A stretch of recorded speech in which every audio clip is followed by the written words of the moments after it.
আম, দুধ, চিনি আর আটা দিয়ে আমি এই ক্রিমি আইসক্রিমটা বানিয়েছি। এটার জন্য কোনো রকম হুইপিং ক্রিমের দরকার নেই আর ইজিলি এটাকে আপনারা বানাতে পারবেন। 500 গ্রাম দুধ নিয়েছি।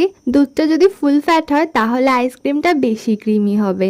দুধটাকে একটু ফুটিয়ে কম করে এর মধ্যে চিনি দিয়ে দেব 4 চামচ। আর এখানে 2 চামচ মতন মিল্ক পাউডার নিয়েছি। অল্প একটু দুধ দিয়ে মিশিয়ে এর মধ্যে দিয়ে দেব আর সঙ্গে আটা নেব 1 চামচ। এটাকে ঠান্ডা জলে গুলে দিয়ে দেব। এখন একটা এতে বয়েল আসতে দেব, তারপরে গ্যাসটাকে বন্ধ করে এটাকে ঠান্ডা করব। একটা পাকা আমের পাল্প বার করে নিয়েছি মিক্সিতে পিষে, এটার মধ্যে মিশিয়ে দেব। উপর দিয়ে না এটাকে ডেকোরেট করে দেব। আমি এখানে অনেক কিছু দিয়েছি, ম্যাঙ্গো জ্যাম, আম শক্ত, তারপরে পিস্তা, কেসার, খেজুর, নর্মাল ম্যাঙ্গো। আর এটাকে না ওভারনাইট কিংবা 7-8 ঘন্টার জন্য ফ্রিজ করতে হবে। এই প্রচন্ড গরমে একবার অন্তত বানিয়ে দেখুন।